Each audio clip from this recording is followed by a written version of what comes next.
자, 부동산의 분류를 보죠. 분류도 한 문제가 꼭 나오는 파트인데 여기서 뭐 점수 못 얻으면 어디서 얻겠습니까? 다 알고 있는 거고요. 황강순 선생님.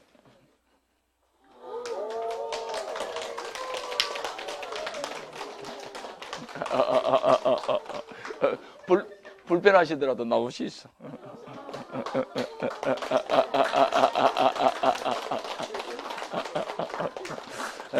작년부터 열심히 공부를 하셨는데 올해도 더 고생하시네요. 마저 열심히 하셔가지고 좋은 결과 맺으시길 바랍니다. 아이, 별 말씀을요. 열심히 하겠습니다.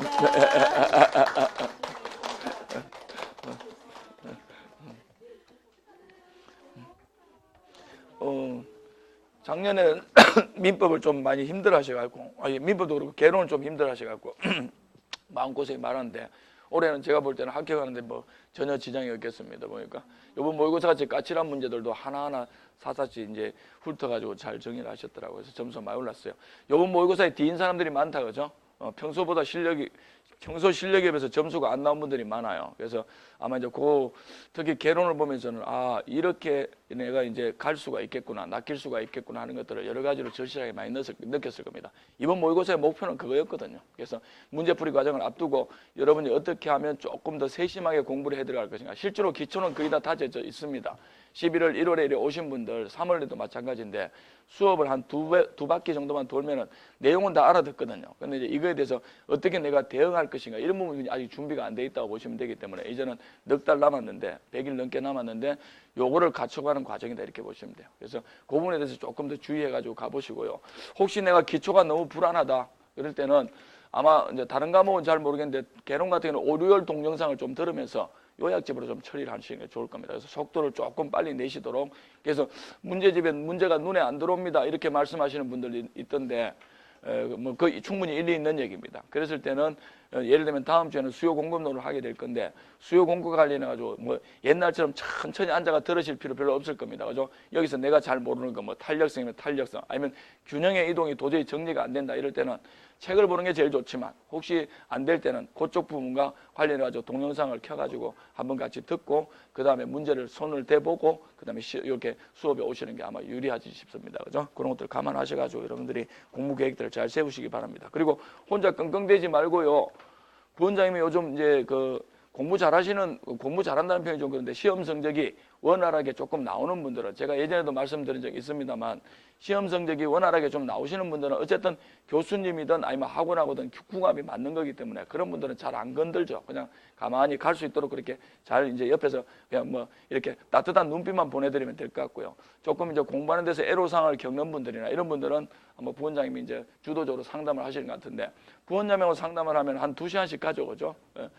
그래서 시간이 많이 걸려. 제가 볼 때는 상담 시간 좀 줄였으면 좋겠는데 어쨌든 간에 내용은 풍부하고 좋습니다만은 그래서 그런 상담도 하시고 또 혹시 어려운 부분들이 있으면 원장하고도 상담을 언제든지 하세요. 잘 안 보이더라도 수업이 다른 데 있어가지고 잘 못 오는 거지 마음만은 늘 여기 남구에 많이 와 있습니다. 그렇기 때문에 언제든지 전화를 하시고 이렇게 특히 이제 전화 통화하면서 문제 어려운 거나 이런 것도 묻고 이런 것도 많이 기다리고 있는데 전화 오는 사람은 민성 씨밖에 없어.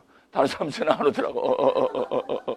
민성 씨는 가끔씩 좋을 때는 안 와, 전화가. 근데 지가 충격을 받았을 때 전화가 와. 그래가지고 문제 묻고 이러는데 다른 분들 전화를 기다리는데 왜 이렇게 안 묻는지 모르겠어. 오히려 제일 요 세 군데 지금 올해는 수업을 하고 있는데 그중에서 제일 질문이 많이 오는 데가 구미라, 구미. 구미에서 항상 거의 하루에 한두 번씩은 전화가 와요. 독서실에서 특히 공부하는 분들이나 이런 분들은 교수님 이 문제를 어떻게 풀어야 됩니까? 원장이라서 조금 대하기가 조금 더 다른 교수님들보다 좀 부담스럽습니까? 그냥 좀 편하게 대하셔. 그래서 전화를 자주 하셔. 그래서 문제만 들으면 무슨 문제인지를 대충 알아듣기 때문에 설명이 충분히 가능하거든. 말씀드렸잖아요. 작년에는 차 운전하면서 계산 문제를 알려줬다니까. 연습장에다 이렇게 써보세요, 저렇게 써보세요 해가지고 하니까 다 설명이 되거든. 그러니까 그런 분들 적시적시 해결하시는 게 좋아요. 교수님들하고도 역시 마찬가지로 그렇게 될 수 있도록 좀 편하게 하시면 여러분들이 공부하는 데 훨씬 더 속도가 빠를 겁니다. 그래서 이제부터는 뭐 앞뒤 가릴 거 없어. 지금 우리가 급하기 때문에 무조건 우리가 활용할 수 있는 모든 조건은 다 활용해야 돼. 합격이 최우선이라. 그 외에는 모르겠어. 그러니까 여기 교수님들도 특히 잘 여러분들이 활용할 수 있도록 그렇게 해줬으면 좋겠어요. 그죠? 자, 제복은 이제 전화 기다려요. 내가 전화 기다린다고. 싫어? 자, 갑니다. 12페이지 보십시오. 튕기기는. 자, 토지와 관련돼서 분류가 있는데요. 이쪽으로 가보죠. 이게 까칠하게 나오면 상당히 까칠하게 나올 수 있고, 이 부분은 대체로 다 점수를 주려고 하는 파트인데요. 개념에서, 아까 첫 시간에 했던 개념에서 조금 까칠하게 문제를 내는 경우들이 있고요. 분류 파트에서는 거의 여러분들이 알고 있는 상식 수준에서, 그 다음에 여기서의 특징은 뭐냐면, 우리가 부동산학 개론에서 배운 요 토지의 용어와 관련해서만 내는 게 아니고, 지적법에서 배운 용어, 그 다음에 공법에서 배운 용어들을 꼭 섞어가지고 냅니다. 그렇기 때문에 지적법과 공법을 마저 좀 같이 공부를 좀 해주시는 게 좋아요. 특히 지목 같은 거는 여러분이 조금은 상식적으로도 다 알아두셔야 된다. 그죠? 그래서 지목에 대해서는 완벽하게 조금 소화가 돼주시면, 아마 지적법 교수님은 다 외우지 말라고 하셨을 건데, 외울 필요는 없습니다. 근데 이렇게 자꾸 보다 보면 외울 필요 없이 느낌으로 해가지고 그놈이 어떤 말 그대로 용도에 쓰이는 건지를 알 수가 있거든요. 그걸 억지로 기계적으로 외우려고 하면은 항상 까먹게 돼 있죠. 그죠? 그래서 그분들을 조금 봐두셔. 지적법 공부도 하면서 개론 공부도 하는 일석이조 요 효과를 누릴 수 있도록 그렇게 했으면 좋겠고요. 통상적으로 부동산을 개론해서 토지의 분류 파트에서, 토지의 용어 분류 파트에서 나오는 거는 딱 거의 정해져 있는데요. 정리를 하면 다 알다시피, 먼저 토지가 포가라고 있는 그 용도의 범위에 따라서 크게 토지는 부지라는 것으로 나눠지기도 하고, 그 다음에 대지와 그 다음에 택지가 있다. 그죠? 그 다음에 다 알다시피 또 뭐가 있습니까? 대가 있다. 그죠? 이 정도는 이제 다 알고 있다. 그래서 부지 같은 경우에는 우리가 이렇게 알다시피 건축이 가능한 땅들이 거의 대부분이라고 했습니다. 근데 건축이 안 되는 토지들도 있다 그래서, 그죠? 이런 토지들까지 묶어가지고 뭐로 부른다? 부지라고 불러야 된다. 그죠? 그래서 대표적으로 알고 있다시피 철도라든가 하천이라든가 그 다음에 도로라든가 이런 것들은 부지로 불러야지, 대지, 택지 이렇게 불러서는 안 된다 그랬다. 그죠? 그래서 이렇게 건축이 가능한 땅과 건축이 가능하지 않은 모든 땅을 다 합쳐서 우리가 부지라고 얘기한다. 그 다음에 택지와 대지는 요놈 땅 중에서 하나를 골라야 된다. 건축이 어떤 땅? 가능한 땅을 말한다. 그죠? 그래서 건축이 가능한 용도는 크게 세 가지, 다 알고 있다시피 뭡니까? 주, 상, 공, 이렇게 세 가지로 된다. 그죠? 그런데 이 대지와 택지 중에서 지적법에 의해서 28가지 지목 중에서 대표적으로 지을 수 있는 땅이 하나가 있다. 그죠? 요놈을 뭐라고 부른다고요? 대라고 한다. 그죠? 이 대가 포괄하고 있는 범위는 시험 문제 나왔던 거다. 이것 때문에 2번이 상당히 헷갈렸다. 그죠? 그래서 여기에 있는 이 용도는 대지, 이 건축법상의 대지의 용도에 모두 포함되는 용도를 말한다. 그렇기 때문에 요놈은 두 가지만 구성이 된다. 뭐라고요? 주거용, 그 다음에 상업용이다. 그죠? 이 중에서 있는 공장 같은 경우에는 대에 넣으면 된다고 안 된다고? 안 된다. 그죠? 익히 알다시피 우리가 알고 있는 공장 용지에다가 지어줘야 된다. 됐습니까? 그래서 일반적으로 이 대지와 택지가 대가 포괄하고 있는 용도보다도 포괄 범위가 더 넓다는 거. 됐죠? 그래서 요거 기억해 두셔야 된다. 요거 5번 지문으로 나왔는데 조금 헷갈렸죠. 그죠? 그래서 요 대와 대지를 서로 구별해 두시고, 포괄하는 범위에 따라서 이렇게 세 가지로 나눠진다. 그죠? 요놈은 상식적으로 접근하시면 될 것 같고요. 그 다음에 필지와 획지도 아주 단골로 출제되는 놈이다. 둘 중에 하나 구별해 두셔야 된다.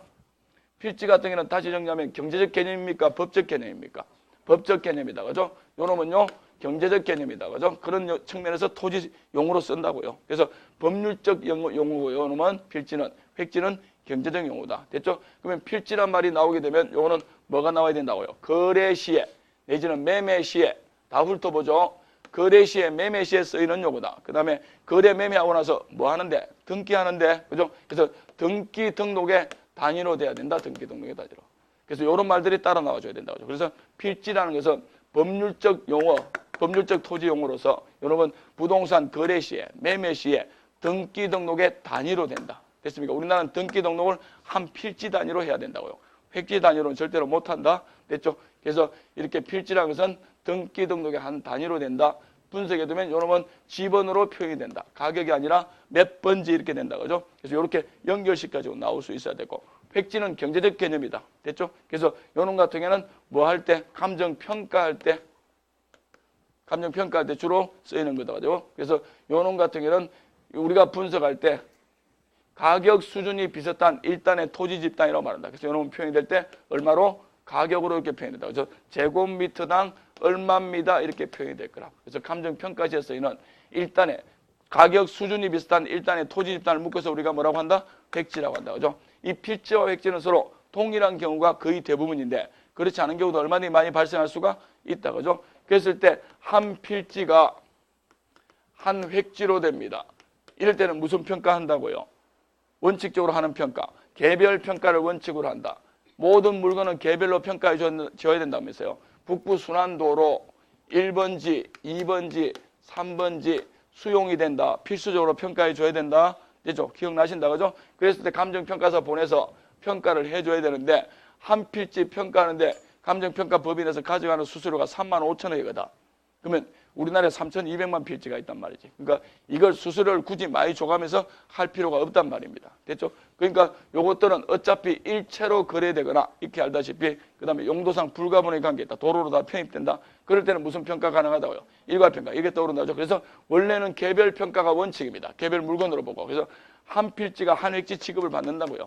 됐죠? 그런데 방금 우리가 봤던 것처럼 여러 개의 필지가 하나의 그렇게 일괄평가 가능한 이유는 가격 수준이 비슷하다고 판단할 수 있기 때문이다. 그죠? 그래서 하나의 획지로 취급된다고요. 이렇게 되면 평가할 때 쓰이는 거기 때문에 획지라는 개념은 얼마든지 묶어서 평가할 수가 있다. 이럴 때 무슨 평가 행해진다고요? 일괄평가가 행해진다. 그죠? 1번지 중에서 전면과 후면부의 용도가 서로 다릅니다.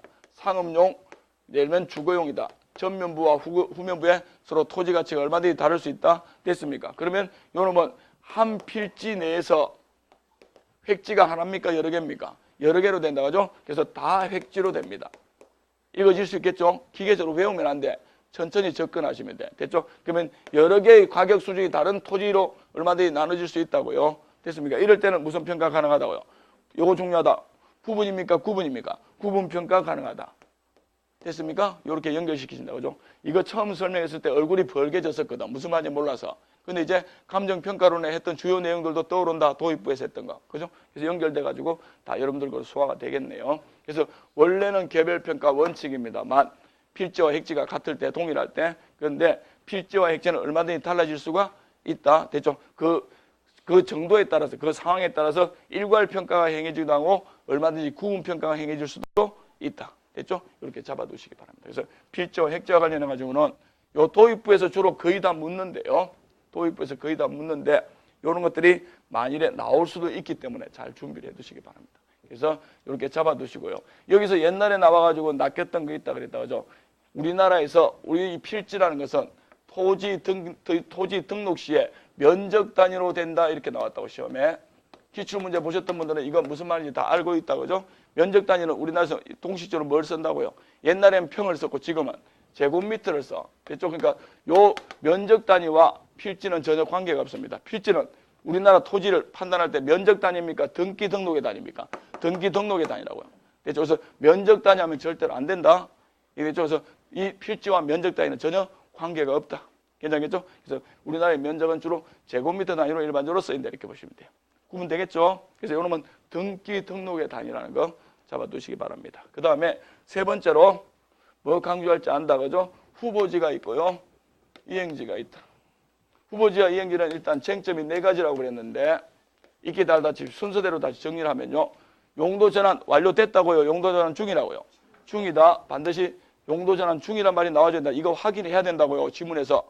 됐죠? 그래서 용도 전환 된 토지다 이렇게 하면 절대로 안 된다. 됐죠? 그래서 용도 전환 중인 토지를 말한다. 됐습니까? 다 알고 있는 거. 토지 용도는 일반적으로 실제 사용 용도에 따라서 감정평가사들이 판단할 때 임농택 세 가지로 나눈다. 뭐 들어갈지 다 알고 있어. 됐죠? 세 가지씩. 여기는 신타님, 그 다음에 용재리, 그 다음에 여기는 전답 과수원, 주상공 이렇게 된다. 그죠? 얘들 간에 서로 용도가 바뀔 수가 얼마든지 있다. 그래서 용도 전환 중인 토지를 말한다. 됐습니까? 그랬을 때 이 용도 전환이 각각의 큰 분류 내에서 대분류 내에서 용도 전환이 될 수가 있고요. 소분류 내에서 용도 전환이 얼마든지 될 수가 있습니다. 됐습니까? 그랬을 때 요 후보지라는 것은 용도지역 상호, 용도지역 내다 용도지역 상호 간이다. 간이다. 그죠? 그래서 여기는 간이라는 글자가 나와줘야 되고 후보 이행지 같은 경우는 용도지역 상호 간입니까? 용도지역 내입니까? 용도지역 내에서. 됐죠? 요 놈은 소분류입니까? 대분류입니까? 대분류 내에서. 이렇게 하면 맞는 말이라. 대분류 내에서. 요 놈은 대분류입니까? 소분류입니까? 소분류 내에서. 세무화된 내에서. 이렇게 말하겠죠? 요렇게 나오면 우리가 통상적으로 공부했던 거라서 쉽게 잡을 수가 있는데 요렇게 나오면 무슨 말인지 이럴 수가 있다. 됐죠? 그러면 대분류라서 임농택 큰 분류를 말하는 것이고 그 다음에 소분류라서 요 안에서 이렇게 묻는 것이다. 괜찮겠죠? 같은 말이라. 질문은. 그래서 이렇게 잡아두셔야 돼. 그래서 이렇게 용도적 상호간, 용도적 내다. 그 다음에 세 번째로 일반적으로 요놈들 같은 경우에는 이번 모의고사에서 나왔던 거다, 그죠? 이 후보지 같은 경우는 이렇게 바뀌기 때문에 결론적으로 하면 지목 변경이 안 일어날 때도 있다고요. 반드시 일어난다고요. 반드시 일어난다고, 그죠? 그래서 이 후보지는 지목의 변경이 반드시 수반 안 될 때도 있습니까? 수반됩니까? 수반된다. 그래서 지목 변경이 수반이 필연적으로 일어납니다. 됐죠? 그래서 지목 변경이 반드시 일어나다. 근데 이 이행제 같은 경우는 지목 변경이 일어날 수도 있고 그렇지 않을 수도 있다, 그죠? 다 알고 있는 거. 그래서 이렇게 후보자 이행제의 관계를 분석해 두고요. 그 다음에 가치를 평가하든, 다른 말로 감정평가시든, 아니면 감정평가시에 좀 더 상세하게 들어가가지고 동일 수급권의 범위를 판정할 때, 동일수급권의 범위를 판정할 때 이렇게 후보지와 이행제 같은 경우는 원칙적으로는 용도전환 전입니까? 용도전환 후입니까? 용도전환 후다, 그죠? 똑같은 질문이라 감정평가 시에 용도를 판단할 때, 아니면 부동산의 가치를 판정할 때 용도를 판정 시에, 아니면 동일 수급권의 범위를 판정할 때, 됐습니까? 세 가지가 똑같은 질문이라. 이해됩니까? 어려워하지 말고요. 그럴 때는 원칙적으로 용도전환 전이라고요, 용도는 후라고요.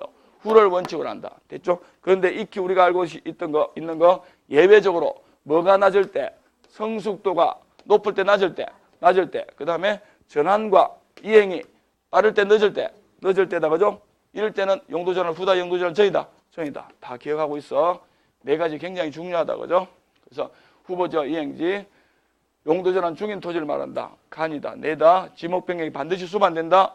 수반될 때도 있고 그렇지 않을 때도 있다. 다 알고 있는 거. 그 다음에 감정평가 시에 가치를 평가할 때, 아니면 동일 수급권의 범위를 판정할 때는 반드시 원칙적으로 용도전환 후다. 됐죠? 그런데 성숙도가 낮거나 그 다음에 전환과 이행이 늦을 때는 용도전환 전으로 돌아간다. 여기까지 잡아두시면 되겠네요. 그죠? 후보자 이행지다. 그 다음에 요거 많이 틀렸던데 나지와 근부지가 있다.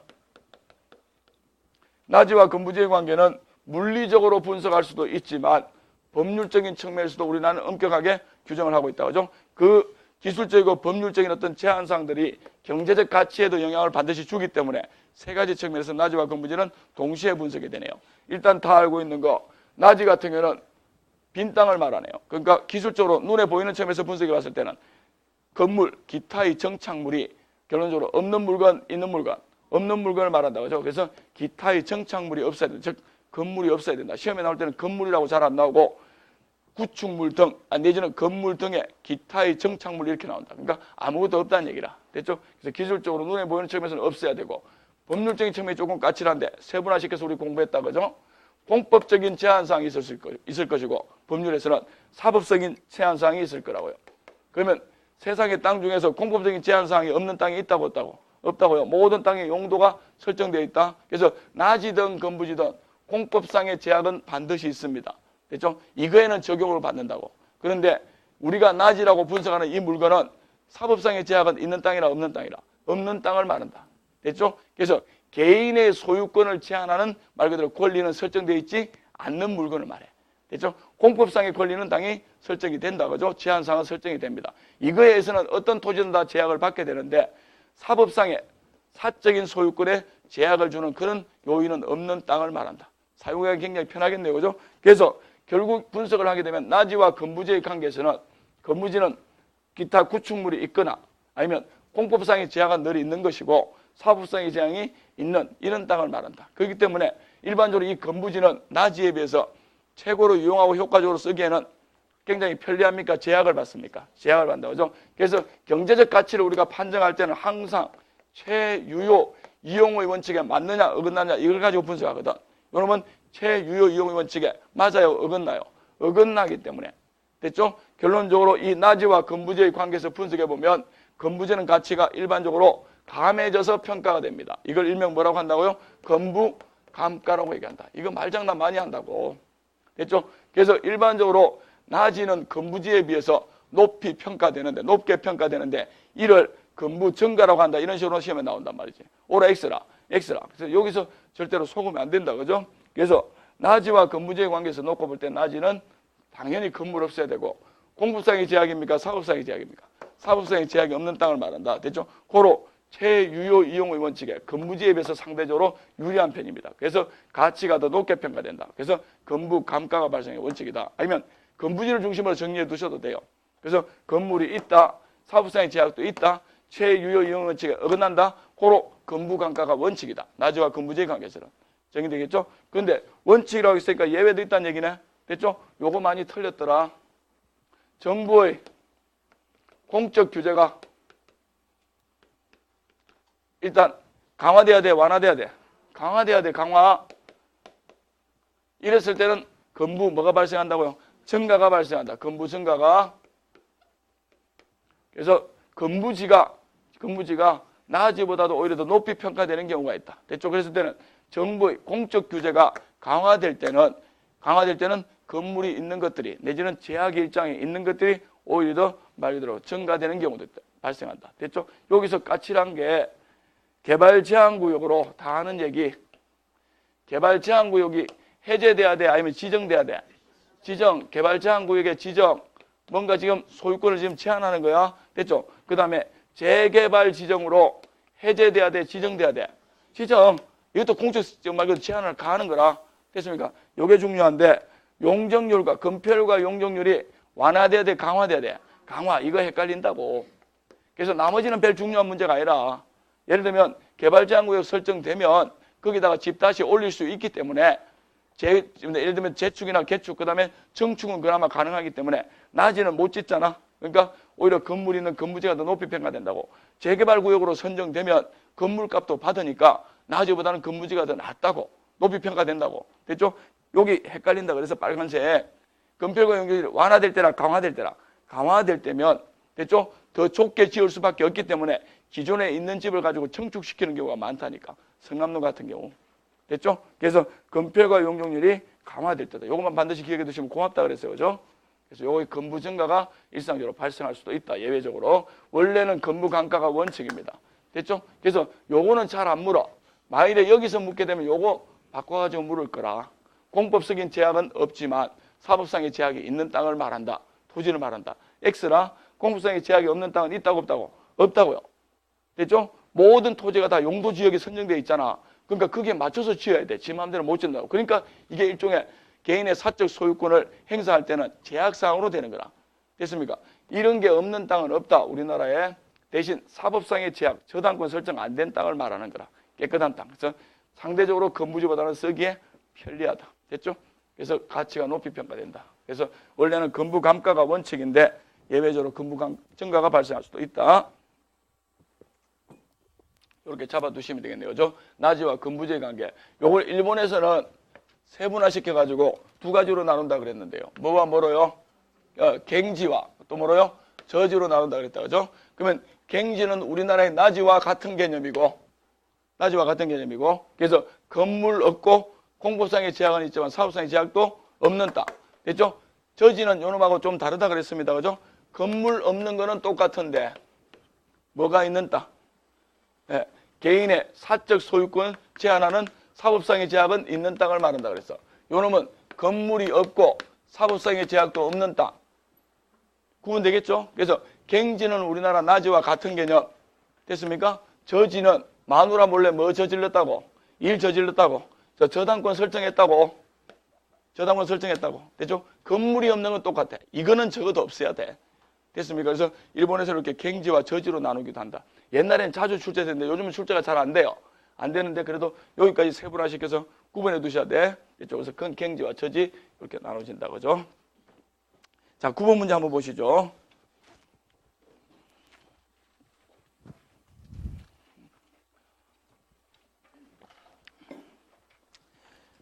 (1번) 지문 같은 경우는 전통적으로 제일 많이 나오는 지문 중에 하나네요. 각종 기출문제들 우리가 분석해보면 9번에 1번 보면 이행지라는 것은 부동산의 용도적 지역인 택지지역, 농지지역, 임지지역 상호 간에 전환되고 있는 지역의 토지를 말한다 그랬네요. 뒤에 거 볼 필요 없겠고 이미 상호 간이 나왔으니까 오다 X다. X네요. 그죠? 뭘로 바꿔야 됩니까? 내에서. 그죠? 내에서 바꿔야 된다고. 아니면 후보지로 바꾸든지요. 그 다음에 두 번째로 거기서 보셔야 될 게 만일에 임농택 내에서 여기까지 만일에 지문이 나왔다고 칩시다. 1번 지문에. 그러면 이렇게 보고 그냥 넘어가면 됩니까? 뒤에 걸 확인해야 됩니까? 뒤에 걸 확인해야 돼. 전환되고 있다. 전환 중이다. 아니면 전환됐다. 여기에 따라 달라지겠다. 그죠? 다 알고 있다시피. 자, 그 다음에 2번 보게 되면 토지의 등기 등록 단위가 되며, 이런 건 더 이상 볼 필요가 없겠네. 거기에 획지라고 붙였으니까 바로 제껴버리고 넘어가야 된다. 그죠? 시간 아껴야 됩니다. 소유권이 미치는 범위를 표현하는 그 토지는 필지가 되겠네요. 그 다음에 3번 보면 낮이는 토지 위에 건물이 없고, 당연한 얘기고요. 사적 부담. 됐습니까? 사적 부담 무슨 말인지 알겠다? 예, 사적 소유권을 제한하는 그 제약을 말하네요. 그거는 있는 땅입니까? 없는 땅입니까? 없는 땅인데, 공법상의 규제가 없는 땅에 있다고요? 없다고요? 없다고요. 됐죠? 헷갈리는 거다, 이거. 그래서 공법상의 규제는 있는 땅을 말한다. 이런 거고요. 자, 그 다음에 5번도 옛날에 제가 수업에서 많이 강조했던 거네요. 그죠? 한자 하나 알아두시면 고맙다 그랬는데, 이때 대지는, 이 대자가, 대지라는 것은 자루형 모양의 토지로 도로에 접하는 너비가 좁은 토지를 말한다. 이거 맹지와 대지 설명할 때 말씀드렸던 건데, 그죠? 이때 대자는 터대자가 들어가야 됩니까? 자루대자 들어가야 됩니까? 자루대자다, 그죠? 그래서 틀렸어. 다 알고 있는 거고요. 그 다음에 소지라는 것은 원지를 말한다고 그랬어요. 그죠? 그러니까 개발된 땅, 아직 개발 안 된 땅, 개발 안 된 땅. 그럼 여러분 성숙지입니까? 미성숙지입니까? 미성숙지. 그래서 개발되기 이전의 자연적 상태 그대로의 토지를 의미하는 것으로서 당연히 주로 농사 짓는 데 많이 쓰이겠다. 그죠? 그래서 소지, 원지 이것도 하나 기억해 두시면 좋겠고. 자, 그 다음에 11번과 12번은 묶어서 보겠습니다.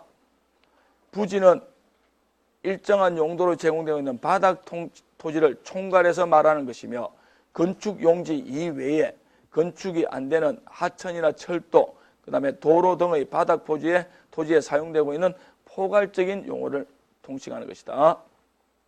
자, 됐고요. 그 다음에 2번 보게 되면 후보지와 이행지는 감정평가 시에 전환이 완만하답니다.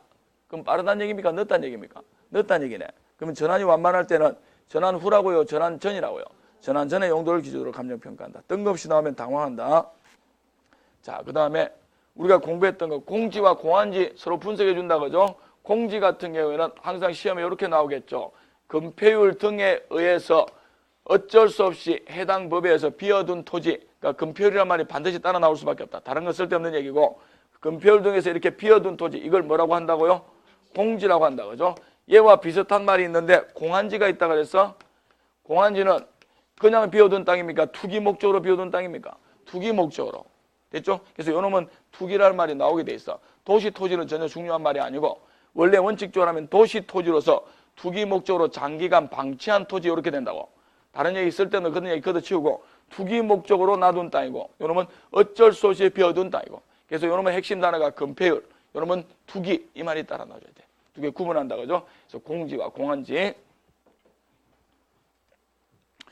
그래서 일정한 시설물의 바닥 토지 가운데 건축법에 의한 금폐율 등의 제한으로 한 필진에서 비어있는 토지는 우리가 공지를 말한다. 이렇게 잡아두시면 되고요. 법지와 빈지는 우리가 이렇게 다 알고 있는 거.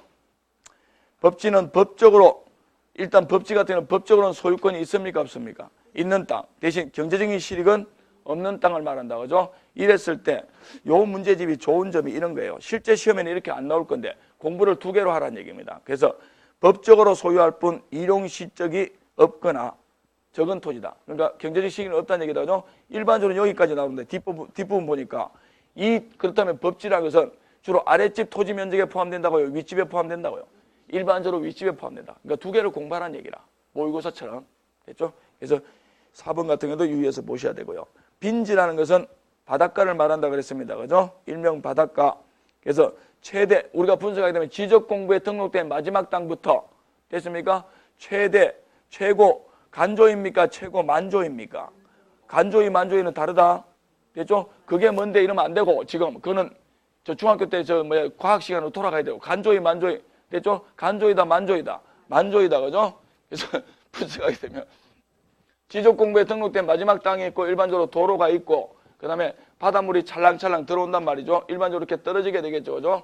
이렇게 됐을 때 바닷물이 제일 많이 들어오는 지점이 있을 것이고, 이걸 간조이라, 만조이라. 만조이라고 얘기하고요. 그 다음에 바닷물이 일정하게 빠지는 또 지점이 있다. 그죠? 그 지점이 있잖아. 됐습니까? 이걸 뭐라고 한다고요? 간조이라고 한다. 됐죠? 그랬을 때 이 우리가 얘기하는 빈지, 다른 말로 바닷가라는 것은 결국은 이 지적공부에 등록된 마지막 땅부터 최대 간조이 사이에 있는 해변 토지를 말한다. 해변 토지. 됐습니까? 이걸 바로 뭐라고 한다? 빈지 내지는 바닷가라고 한다. 됐죠? 이런 토지는 뭐라고 한다 그랬습니까? 여기도 토지가 드러났는데 이런 토지는 뭐라고 한다고요? 일명 간석지라고 한다. 간석지. 됐죠? 다른 말로 하면 우리 일상생활에서 이건 뭐라고 한다고? 해수욕장 가지고 얘는 갯벌이라고 해. 갯벌. 갯벌. 여름에 가끔씩 뉴스에 나오는 거 일가족 고립되는데 됐죠? 그래서 간석지와 바닷가는 서로 같다고 다르다고 일상생활에서는 비슷하게 쓰지만 공유수면관리법에서는 엄격하게 구분하고 있다고요. 법률적 용어니까. 됐죠? 그래서 이렇게 지적공부에 등록된 마지막 땅부터 만조위까지는 빈지, 바닷가라고 하고 최대 만조위와 최대 간조위 사이에 됐습니까? 이 드러나는 토지, 물 밑에 있던 이 토지는 일명 간석지, 다른 말로 하면 갯벌이라 한다. 두 개 엄밀하게 구분해 두셔야 돼. 오케이, 됐어요. 그래서 빈지란 해수면 최고 만조위선부터 지적공부에 등록된 지역까지 사이의 해변 토지를 지칭하며 바닷가라고 일명 지칭한다. 12번에 4번 지문만 챙기시고 갑니다. 12번에 4번 지문 보면은 간석지는, 여기 간석지가 나올 이유는 없는데 연습해 보라고 하는 거네요. 바닷가하고 구분해서요. 만조수위선부터 간조수위선 사이에 해변 토지를 말합니다. 됐죠? 그래서 이럴 때는 이거는 간석지, 다른 말로 갯벌이라고 해야 된다. 그 다음에, 거기 한번 더 보죠. 1번도 한번 보죠. 포락지 나오네요. 우리가 배운 말 그대로 토지 용어 중에서 물과 관련된 게 빈지하고 또 뭐가 있다 그랬습니까? 포락지가 하나 더 있다. 빈지는 소유권이 있다고요, 없다고요? 없다. 차이점. 포락지는 소유권이 원래 있는 땅이다. 근데 물 밑에 토지로 변한 토지를 말한다. 그죠? 그래서 그것만 구분해 두시면 됩니다. 그 다음에 2번은 임지에서 택지로 전환된 토지를 후보지라고 한다. 거기서 핵심이 임지에서 택지로, 아하, 후보지 맞네.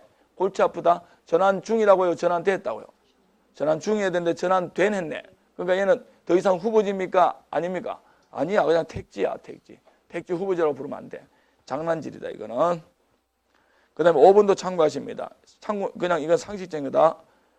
다른 조건이 일정할 때 건폐율이 강화되면, 건폐율이 들어가면 공지의 면적은, 건폐율이 강화되면 공지 면적은 더 작아집니까? 커집니까?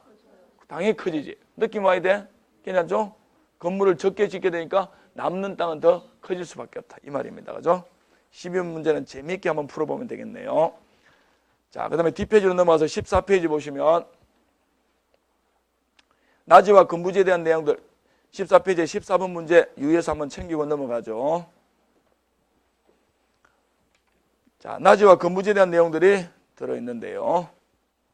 1번 봅니다. 근부지는 건물 등이 부지의 채유효 이용에 적합하지 못하는 경우에도 나지 가격보다 높게 평가되는 것이 일반적이 되어 있습니다. 채유효 이용에 적합하지 못해요. 됐습니까? 이럴 때는 이런 일반적으로 나지보다 높게 평가됩니까? 낮게 평가됩니까? 낮게. 그러면 이걸 근무증가라고 해야 근무강가라고 해야 돼. 근무강가라고 해야 된다. 그죠? 말이 안 되는 소리. 자, 2번 질문도 상당히 중요한 질문이에요. 그죠? 어떤 지역에서 건폐율 규제가 완화되게 되면 이 지역의 건부지를 감정평가할 때는 쓸데없는 얘기고 건부 증가가 발생한답니다. 건폐율이 완화되었는데 건부 증가가 발생한대요. 옵니까 있습니까? 반대로 묻고 있다. 그죠? 그래서 건폐율이 강화되게 되면 일반적으로 건부 증가 현상이 발생한다. 그래서 정부의 규제가 강화되면 일반적으로 건부 증가라는 것은 규제가 강화될 때다. 그래서 완화를 강화로 바꿔야 되겠다. 그죠?